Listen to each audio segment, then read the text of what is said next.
시편 106편은 상당히 긴 시편으로 그 내용은 이스라엘의 역사를 기록하고 있습니다. 시편 105편과 106편은 다같이 역사적인 사건을 기록하고 있습니다만 105편은 하나님의 은혜의 입장에서 하나님 편에서 이스라엘의 역사를 고찰하며 하나님께서 끊임없이 이스라엘에게 은혜를 주신 하나님의 은혜를 중심으로 역사를 말하고 있습니다. 106편은 그와 반대로 사람 편에서 이스라엘의 역사를 관찰한 것인데 이스라엘 사람들이 역사적으로 하나님 앞에 범죄한 역사적인 죄를 거론하고 있습니다. 똑같은 사건이 되겠습니다만 105편은 하나님 편에서 106편은 사람 편에서 이스라엘의 역사를 고찰하고 있는 것입니다.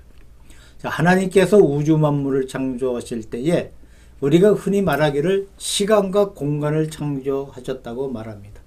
자, 공간이라는 것은 대우주 가운데 있는 숱한 별들, 또 많은 사람들과 동물들, 우주에 가득 차 있는 신비로운 하나님의 피조물들, 눈으로 볼 수 있는 모든 것들을 말하고 있습니다. 시간이라는 것은 역사를 말하고 있습니다. 역사의 기원이었던 맨 첫 시간, 맨 첫 순간인 태초에서 시작해서 인간의 역사, 우주 역사가 끝나는 마지막인 오메가의 때까지 계속해 나가는 시간적인 연속, 바로 역사를 말하고 있습니다. 우리가 우주 만물의 공간 속에서 하나님의 신비로운 창조의 손길을 언제나 볼 수가 있습니다. 우리가 상상할 수 없을 만큼 신비로운 하나님의 큰 역사가 우리 눈에 볼 수 있는 광활한 우주 가운데 도처에 빛나고 있습니다.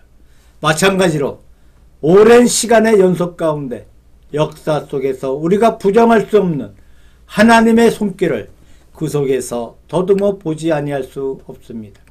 그래서 유명한 쉴러 같은 분은 역사는 하나님의 심판이다 라고 말했습니다. 인간의 긴 역사 속에서 하나님의 심판의 손길을 볼 수가 있습니다. 그런 의미에서 역사는 하나님의 심판이라고 그렇게 말한 바가 있습니다. 유명한 영국의 역사가인 토인비 같은 분은 말하기를 역사라는 것은 질문하고 답하는 것이다 라고 말했습니다. 자, 토인비를 대역사가로 알고 있습니다만은 토인비는 단순히 역사의 사건들을 알고 있는 것이 아니고 그 역사의 뜻을 풀이합니다. 과거 역사의 뜻을 풀이한다는 것은 미래가 어떻게 된다라고 미래의 일을 예언할 수 있다는 그러한 말이 됩니다.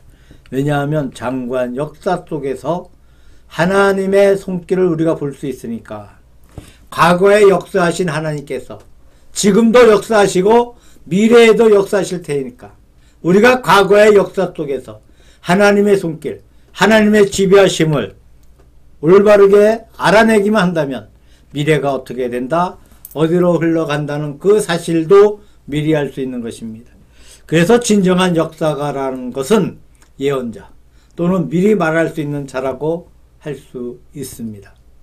토인비는 말하기를 역사는 질문하고 대답하는 것이다 라고 말했는데 인간 역사 가운데 큰 사건이 일어나게 되는 것은 어떤 질문을 하고 있는 것입니다. 그리고 또 얼마쯤 가다 보면 그 문제가 해결이 됩니다. 그것은 회답을 말하고 있는 것이죠.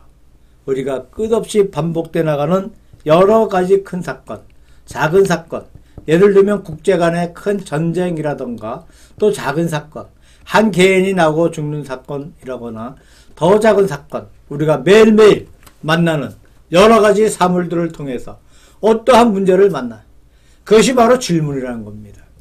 인간에게 필요한 것, 이 세상에서 문제가 되는 것이 무엇인가 하는 질문이 생깁니다. 그 다음에 그 질문을 올바르게 알아서 하나님께 구할 때 하나님께서 그 질문에 대해서 해답을 주신다는 겁니다. 그래서 역사가 토인비는 역사란 질문과 해답이다. 그렇게 말하고 있는 것입니다. 시편 106편은 대체적으로 말해서 1절에서 5절까지는 서론적인 말씀이 나오고 6절에서 33절까지는 출애굽 당시에 이스라엘 사람들이 범죄한 죄를 말하고 있어요. 34절에서 46절까지는 가나안에 들어가서 정착할 때 그들이 범한 죄를 말하고, 마지막 47절에서 48절에는 하나님 앞에 구원을 호소하고 있는 구원의 기도가 나옵니다. 출애굽 당시에 그들이 범한 죄가 무엇인가? 또 가나안에 정착한 후에 그들이 범한 죄가 무엇인가? 그런 범죄 하에서 그들이 뭐라고 하나님 앞에 기도하였느냐? 그래서 역사는 질문에 대한 해답이라고 그렇게 말할 수가 있습니다. 우리가 흔히 말하기를 역사는 반복된다는 그런 말을 하고 있지 않습니까? 꽃 같은 사람이 꽃 같은 장소에서 꽃 같은 일을 한다는 것은 절대 있을 수가 없습니다. 그것을 한번 지나가면 영원히 돌아오지 않습니다만은 그 사건의 원리라는 것은 다음에 또 반복되어 나오고 또 다음에 반복되어 나오고, 그래서 역사는 반복된다고 그렇게 말하고 있습니다. 우리가 과거의 역사 속에 있는 원리, 그 역사를 지배해갔던 원리를 정확하게 알아서 그것을 현재 우리의 생활 속에 적용하는 것입니다. 그래서 그들의 잘못된 것은 타산지석으로 삼고 삼가 그 죄악 가운데 빠지지 말고, 그들의 잘한 것은 우리가 본받아서 따라가려고 노력을 하고, 그래서 역사 속에 흐르고 있는 하나님의 큰 원리를 느껴서 그것을 우리의 생활 속에 적용할 때 참으로 복을 받을 수 있다는 것입니다. 첫째로 6절에서 33절까지 말씀은 출애굽 당시에 이스라엘이 지은 죄가 무엇인가? 여기에 맨 처음에 나와 있는 말씀 가운데 7절에서 13절까지의 말씀에 출애굽 당시에 이스라엘 백성들이 범한 첫째 죄악이, 우리 열조가 애굽에서 주의 기사를 깨닫지 못하며 주의 많은 인자를 기억치 아니하고 바다하고 홍해에서 거역하였나이다 라는 말씀을 하고 있습니다. 여기에 보면 이스라엘 사람이 출애굽 당시에 하나님 앞에 지은 큰 죄의 근본이 무엇인가 하니까 하나님의 큰 은혜를 깨닫지 못하였다는 사실이에요. 그 은혜를 받아놓고 거역했다는 그런 말씀이 됩니다.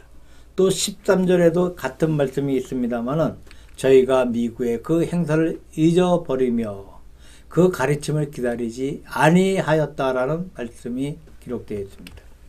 우리가 출애굽에 볼 것 같으면 이스라엘 백성이 애굽에서 10번 반복되는 하나님의 굉장한 이 기적을 봤습니다.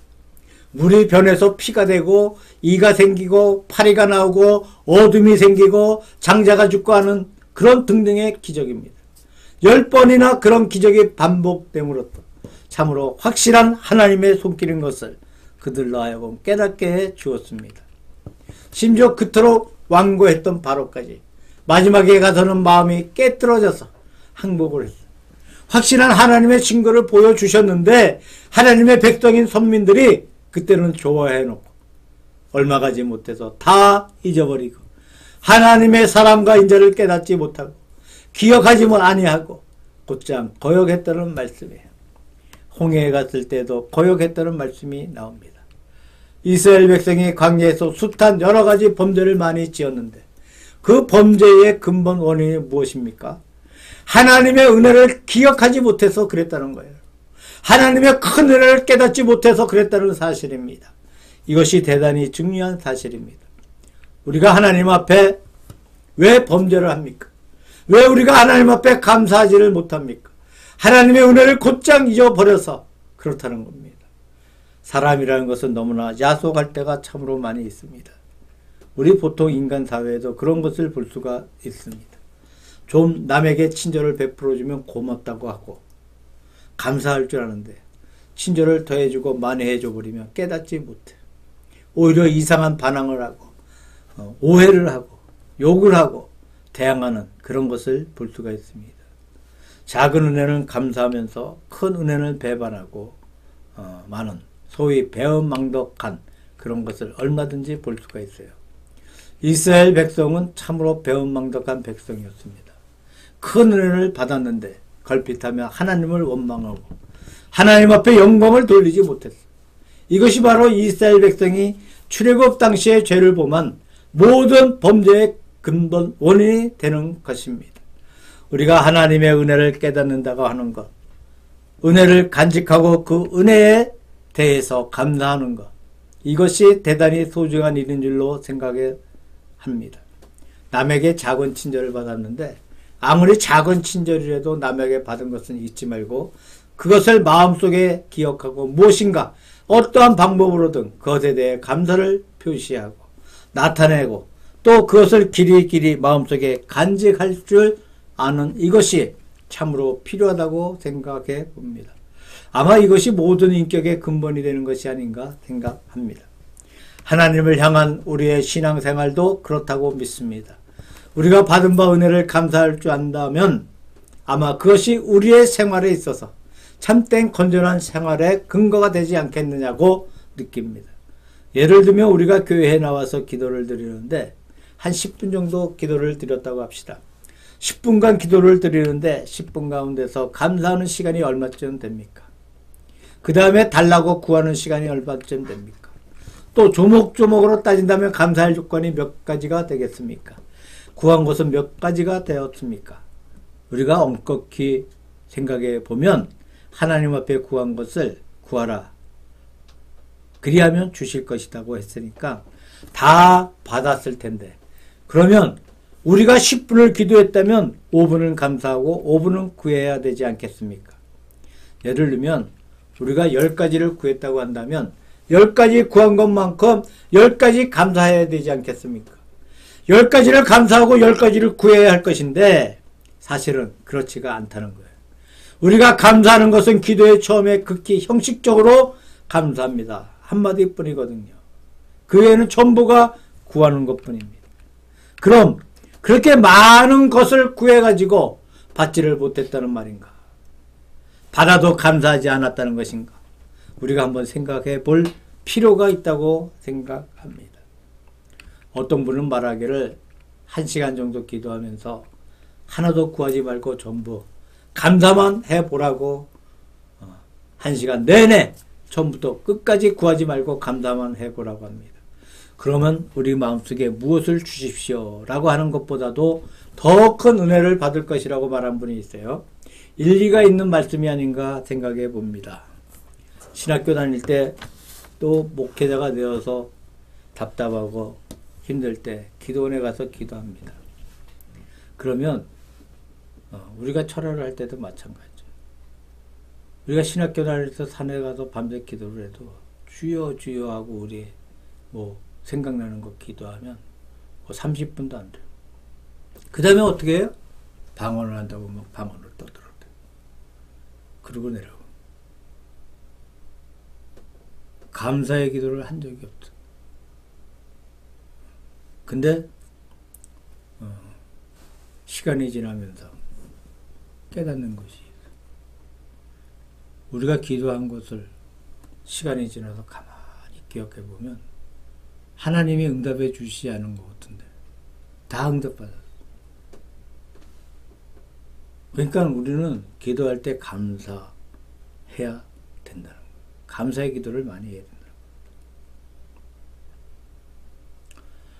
이스라엘 백성들이 출애굽 당시에 지은 모든 죄의 근본은 하나님의 은혜를 잊어버리고 하나님의 은혜를 배역한 것에 모든 범죄의 근본이 있었다는 것입니다.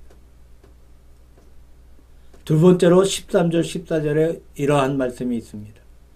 그 가르침을 기다리지 아니하고 광야에서 욕심을 크게 바라며 사막에서 하나님을 시험하였다. 자, 이것은 그들이 고기를 먹지 못할 때 고기가 먹고 싶어 못 견디겠다고 했던 사실을 말하고 있어요. 이스라엘 백성들이 장정만 60만 명이고 전체를 합하면 수백만 명이 되는 인구인데 하나님께서 그들을 40년간 광야에서 이끄시다가 가나안에 들어가게 했다는 것 자체가 굉장한 기적입니다.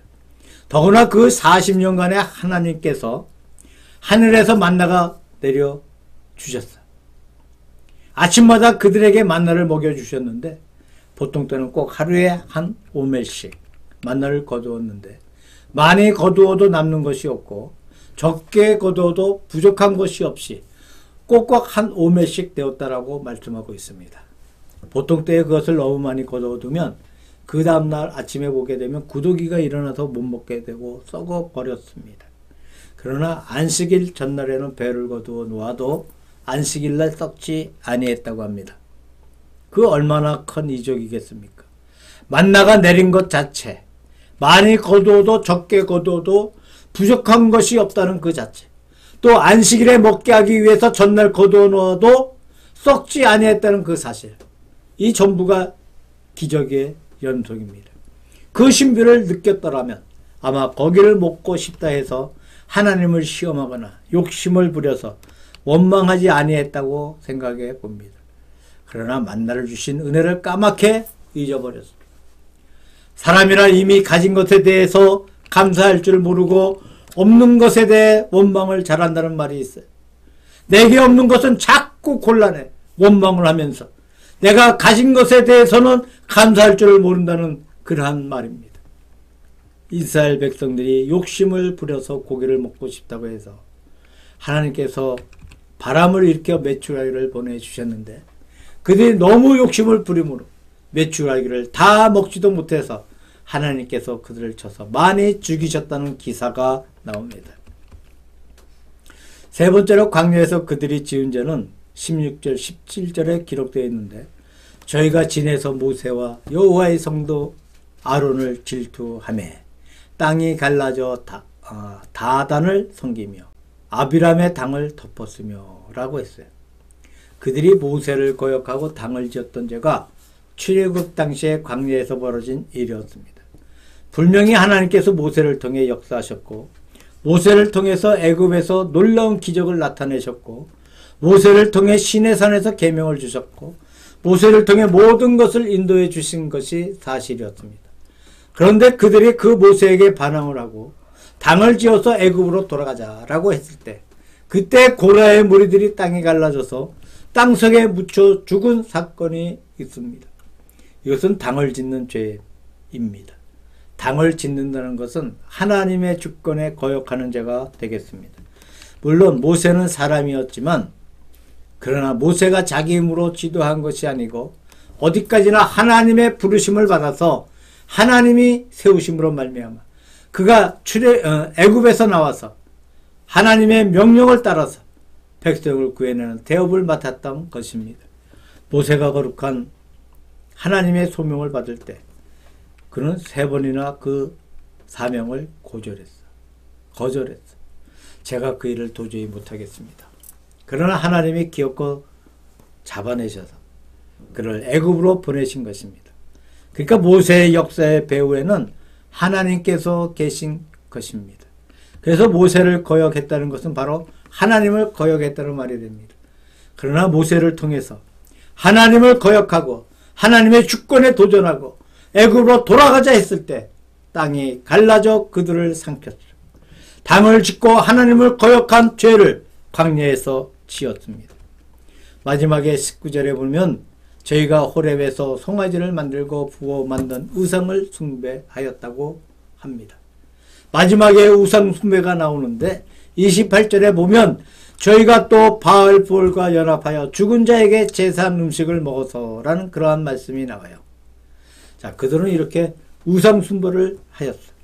모세가 산에 가 있는 동안에 금송아지를 만들어 거기에 엎드려 절을 하였고 또 그들이 모압에 갔을 때 우상 제물을 먹는 우상 숭배에 가담을 했고 또 음란한 행동에 빠져 들었음으로 인해서 많이 죽은 사실이 기록되어 있습니다.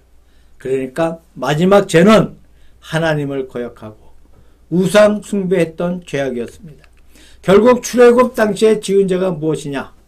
그 출발은 하나님의 은혜에 대해 감사할 줄 몰랐고 하나님의 은혜를 기억하지 못했던 배운 망덕에서 출발해서 그 다음에 인간의 욕심에 끌려서 그 다음에 하나님의 주권을 거역하는 당을 지었다가 마지막에 우상 숭배에 빠졌다는 거예요. 이것이 이스라엘 백성이 애굽에서 나와서 광야를 가는 동안에 범죄한 죄악이었습니다. 이 죄로 말미암아 그들은 40년간 광야에서 방황하다가 애굽에서 나온 장녀는 다 광야에서 죽고 새롭게 태어난 신세대, 제2세대 국민들이 새로운 군대를 조직해서 요수아의 인도로 가나안에 들어간 사건이 나옵니다. 자, 이스라엘 백성이 광야에서 살았던 사실은 현재 교회의 그림자가 되고 있습니다. 애굽은 불신 생활의 한 그림자가 되고, 홍해를 건너 애굽에서 나왔다는 것은 세례를 받고 불신 생활을 떠나서 믿게 된 사실을 말하고 있습니다. 자, 40년간 광야 생활은 우리의 현세에서의 교회 생활을 상징하고, 요단강을 건너 가나안에 들어가 거기에서 제비 뽑아 땅을 나누어 정착한 것은 하나님의 나라에 들어가서 영원한 구원을 받는다는 사실의 그림자가 된다고 믿습니다. 그러면 광야 생활이 무엇이었습니까? 현세 교회 생활의 한 그림자가 되고 있다고 말씀을 드렸어요. 그래서 사도행전 7장에 보게 되면 스데반의 설교가 나오는데 광야 교회라는 그러한 표현이 기록되어 있습니다. 바로 교회의 그림자였습니다. 그러면 이스라엘 백성들이 그때 범한 모든 범죄라는 것은 현재 우리가 교회 생활을 하면서 범할 수 있는 죄를 가리켜 말하고 있다고 믿습니다. 삼가 하나님의 은혜를 잊어버리고 기억하지 아니하고 배은망덕하는 상태에 들어가서는 안 된다는 것입니다. 삼가 욕심을 쫓아 사는 생활을 해서는 안 된다는 것입니다. 삼가 하나님의 주권을 거역하는 당을 짓는 데 가담해서는 안 된다는 것이에요. 삼가 우리가 우상 숭배에 빠져서도 아니 된다는 것입니다. 두 번째로 34절에서 46절까지에는 그들이 가나안에 들어가서 정착한 후에 지은 죄를 말하고 있습니다. 대개 광야에서의 죄악과 큰 차이는 없습니다만은 그 내용과 성격에 약간의 차이가 있어요. 가나안에 들어가서 거기에 정착한 후에 어떠한 죄를 지었느냐.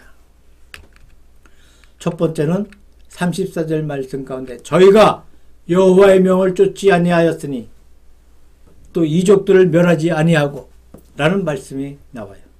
가나안의 원래 이족들에게는 가나안 7족이 있었어요. 그 사람들은 원래 하나님을 알지 못했고 하나님을 떠나 우상 숭배에 빠져 있던 사람들입니다.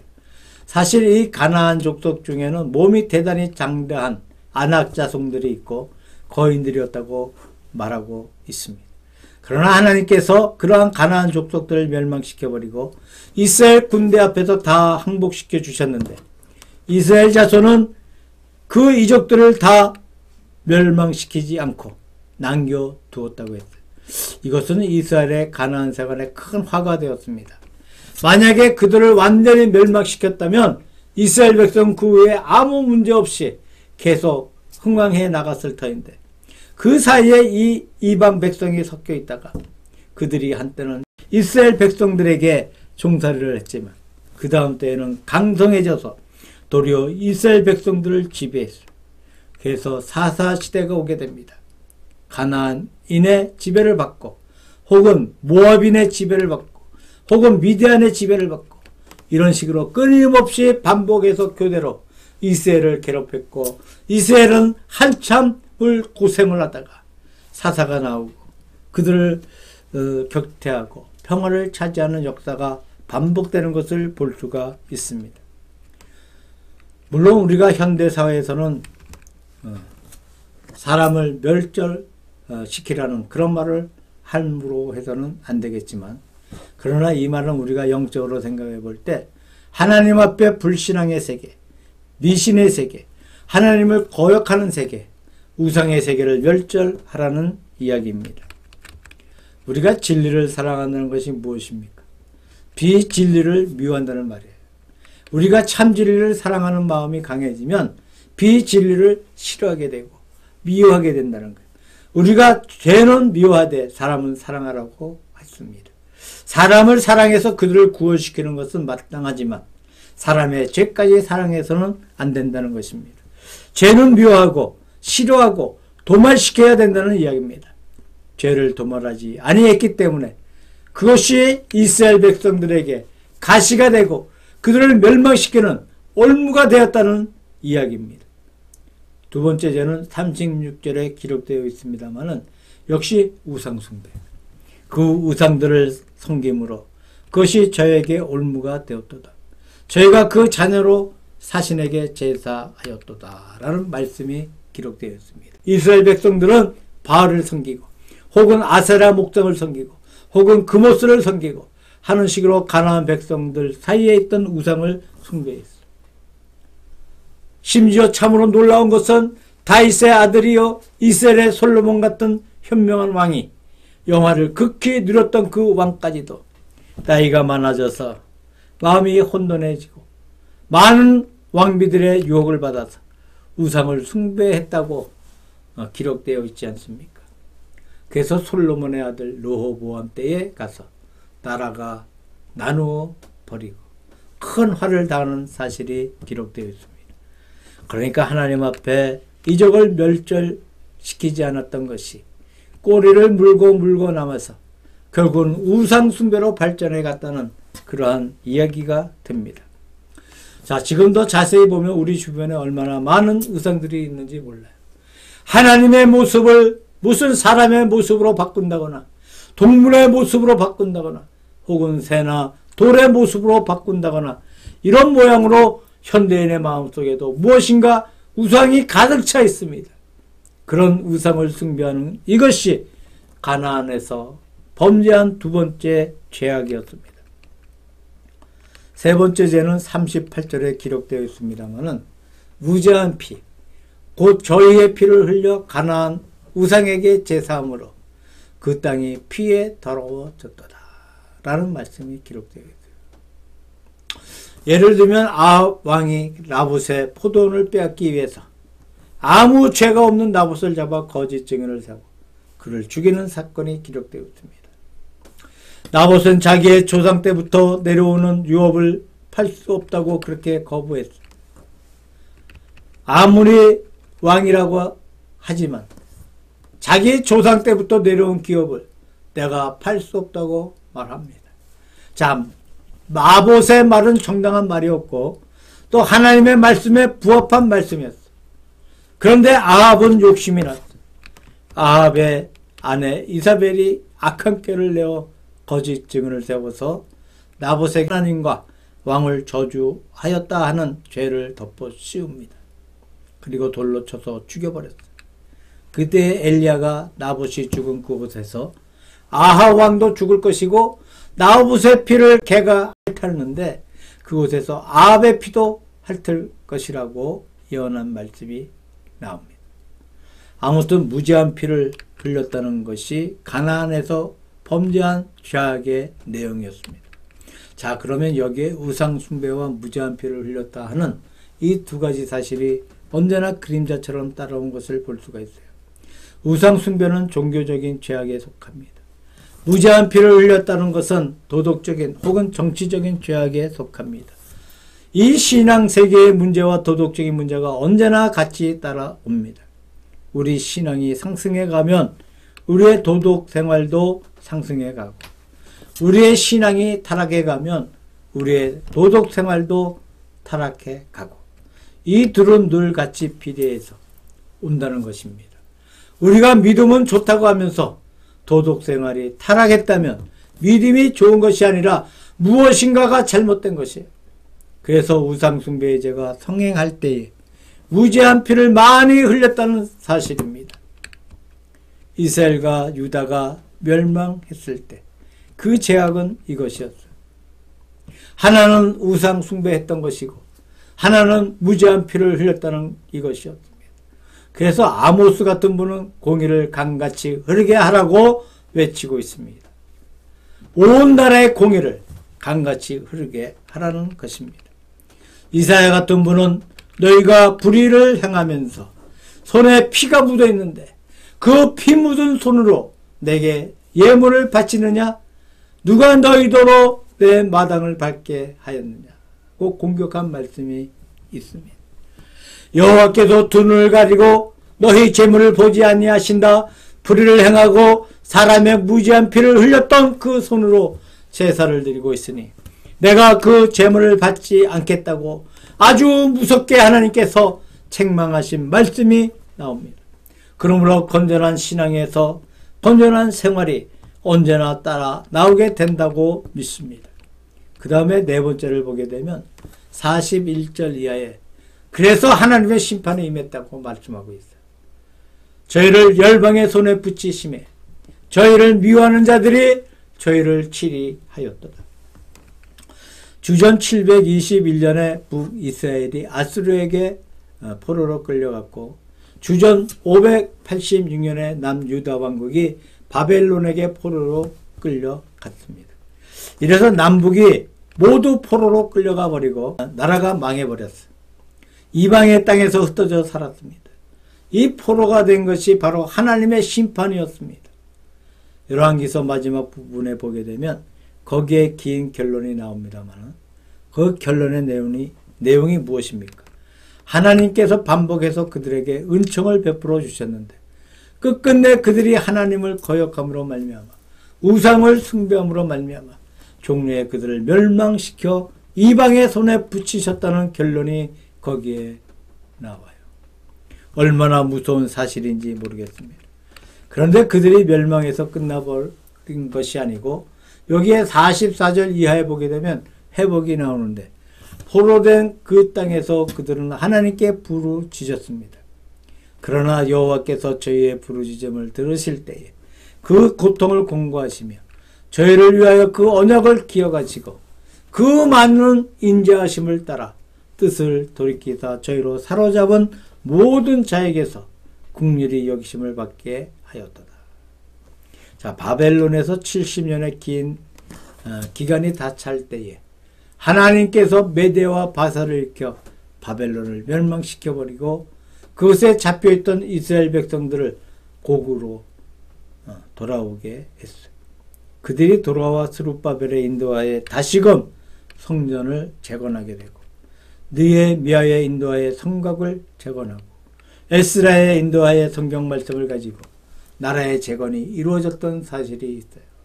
그러면 그들의 멸망이라고 하는 것은 하나님께서 마지막으로 심판해서 없이 하신 것이 아니고 무엇인가를 깨닫게 하고 무엇인가를 느끼게 하고 무엇인가를 돌이키게 하는 하나님의 역사였다는 사실입니다. 종래 그들이 다 돌아와서 다시금 새로운 국가를 이룩하고 현재 우리가 보는 바와 같이 이스라엘 나라가 엄연히 서 있는 사실을 볼 수가 있습니다. 그러면 가나안의 역사가 무엇을 말하는 것이겠습니까? 그 속에 이반 족속을 멸하지 아니하고 죄악의 씨앗을 그냥 두었던 것이 재앙의 근본이 되고 이것이 우상 숭배로 발전되어지고 이것이 무지한 피를 흘리는 부도덕한 일로 발전되어짐으로 말미암아 종래 그들이 포로로 끌려가고 멸망하고 거기서 실컷 고생과 징계를 받은 후에 회개하여서 다시금 돌아와서 나라를 복구시켜 나가는 그런 일로 기착되어 나갑니다. 가나안의 역사는 현재도 우리 주변에 살아있는 하나님의 심판의 역사인 줄로 생각합니다. 지금도 우리가 죄를 회개치 아니하고 우리의 마음속에 죄악의 요소의 씨앗을 남겨둘 때 이러한 길로 갈 수 있다는 사실을 말합니다. 마지막 세 번째로 47절과 48절의 말씀 가운데 하나님 앞에서 하나님의 구원을 위해 간구하는 기도로서 역사적인 시편을 끝맺고 있습니다. 여호와 우리 하나님이여 우리를 구원하사 열방 중에서 모으시고 우리로 주의 성호를 감사하며 주의 영예를 찬양하게 하소서. 여기에 보게 되면 우리를 모아달라는 말씀이 있어요. 사방에 흩어져 있는 백성을 모아달라. 이 모으다는 말은 구원을 가리키는 말씀입니다. 흩어진다는 것은 멸망을 가리키는 말입니다. 이스라엘 사람들이 범죄할 때 사방으로 흩어져 나갔어. 이것이 바로 멸망을 가리키는 말입니다. 그들이 하나님의 긍휼을 바랄 때에 사방에서 모여왔어요. 이것은 하나님의 구원을 말합니다. 모여온다는 것은 구원받은 사람이 모여온다는 말입니다. 세상의 마지막에 가서 예수님께서 이 땅에 재림하실 때 당신의 백성을 동에서 서에서 전 세계에서 사방에서 불러 모으시고 하나님의 나라를 이룩한다고 말씀하셨어요. 그 다음에 48절에 그렇게 구원시키는 목적이 무엇인가 하면 주의 성호를 감사하며 주의 영예를 찬양하게 하소서. 여호와 이스라엘의 하나님을 영원부터 영원까지 찬양할지어다. 모든 백성들아 아멘 할지어다. 할렐루야. 그럼 우리가 구원받은 목적이 무엇이냐?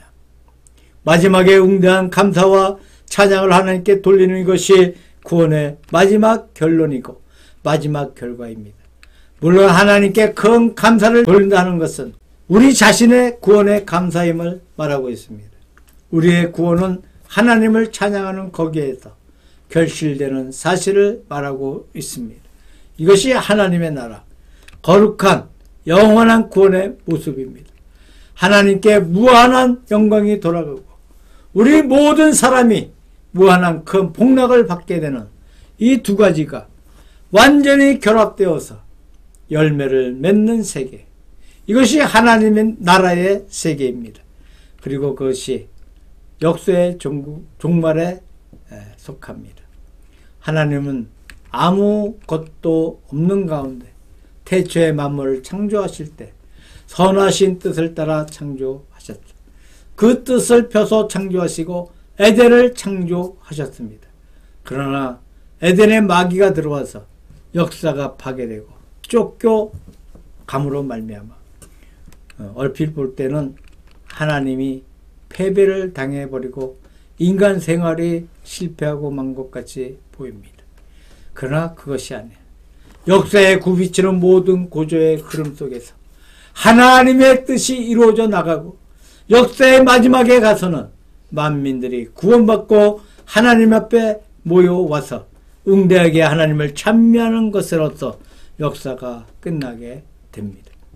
우리는 지금 역사의 마지막을 향해 걸어가는 가운데 있습니다. 삼가 우리가 출애굽 당시에 또는 가나안 정착 당시에 있던 죄를 제거하고 회개하고 구원받은 백성들이 주 앞에 모여와서 몸과 마음을 다 바쳐 찬양하는 거룩한 생활이 언제나 있기를 기원합니다.